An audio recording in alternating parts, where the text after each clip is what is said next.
Et on va commencer avec la réforme territoriale. Bonjour Jean-Luc Boeuf. Bonjour. Vous êtes contributeur à l'Institut Montaigne et spécialiste des collectivités territoriales. La première question est simple. Est-ce qu'il y avait une urgence absolue à redessiner cette carte des régions? En gros, est-ce qu'on prend le dossier par le bon bout, selon vous?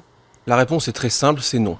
C'est-à-dire que ce dont souffre la France aujourd'hui, c'est une situation des finances publiques catastrophique. Et cette situation des finances catastrophiques nécessite de prendre des mesures financières pour le coût des collectivités locales. Elle ne passe pas actuellement par une réforme territoriale.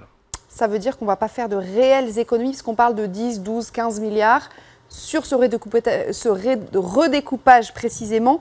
Ce n'est pas là où on fait des économies réelles. Ce chiffre de 10 milliards qui circule depuis quelques jours émanant des pouvoirs publics n'a aucun fondement d'analyse précise.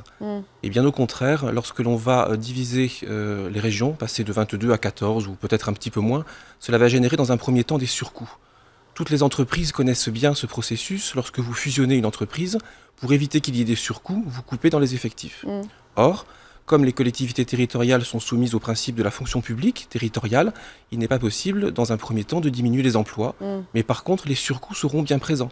Ce sont des audits à réaliser, c'est un système informatique à refonder, c'est un système de ressources humaines à changer, c'est un système de contrôle à refaire, c'est un système d'audit sur toutes les politiques menées à faire, ce sont tous les schémas à reprendre. C'est-à-dire qu'à court terme, on n'économise rien du tout, bien au contraire. Le chiffre peut même être lancé sous réserve, sous bénéfice d'inventaire, comme dit-on. C'est à peu près 3% des budgets cumulés des régions. Ouais. Les budgets cumulés des régions font un peu plus d'une trentaine de milliards d'euros. On peut donc, sans grand risque, dire qu'à court terme, la fusion des régions, c'est 1 milliard d'euros. Et donc à moyen ou à plus long terme, si on met, par exemple hier, c'était la Cour des comptes qui disait qu'il faut ne plus remplacer un fonctionnaire sur 3. C'était sa préconisation dans son rapport qu'elle a remis hier. Si ça se passe comme ça, c'est-à-dire qu'à moyen ou à long terme, pour le coup là, il y aura de vraies économies, il y a quand même de la mutualisation de moyens. En se posant la question sur un petit peu plus long terme, il faut prendre en considération deux choses, du côté des recettes ou du côté des dépenses. Aujourd'hui, l'État assure à peu près, presque la moitié des recettes des régions. Eh bien, s'il veut que des économies soient faites, il baisse leurs recettes, qu'il leur donne chaque année. Et en contrepartie, les régions s'adaptent sur les services rendus. Elles peuvent s'adapter de deux manières, en diminuant le service à l'usager ou en recrutant moins d'agents publics. Mais alors, pourquoi est-ce qu'on dit que, pour le coup, la suppression des départements pourrait faire de beaucoup plus grosses économies? Parce que c'est le même mécanisme, finalement, non? Le mécanisme est le même.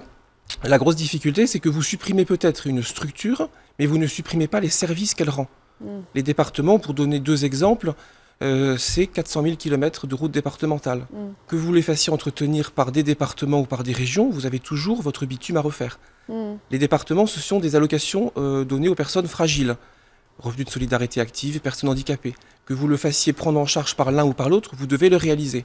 Et comme les pouvoirs publics ne se sont pas engagés sur une diminution du niveau des prestations, les mesures et les économies ne pourront être réalisées que sur le personnel et encore à moyen terme, en ne remplaçant pas, par exemple, les personnes qui partent à la retraite. Donc pour parler simplement, cette réforme territoriale, ce n'est pas une bonne réforme pour vous? En fait, c'est un peu comme à Venise, on a deux masques. On a le masque de la réforme territoriale et on a le masque des finances. Eh bien, le masque des finances cache le masque territorial. Et d'ailleurs, pour aller au bout de ma pensée, on annonce aujourd'hui à grands coups de communication que les élections locales auraient lieu en décembre 2015. J'ai envie de dire tout ça pour ça, alors que depuis des années, il était prévu qu'elles aient lieu en 2016, en mars. Oui, c'est ça, 3 mois, elles ont été avancées de 3 mois. Quoi. En fait, on ne change rien. Merci beaucoup, merci Jean-Luc Boeuf pour toutes ces explications.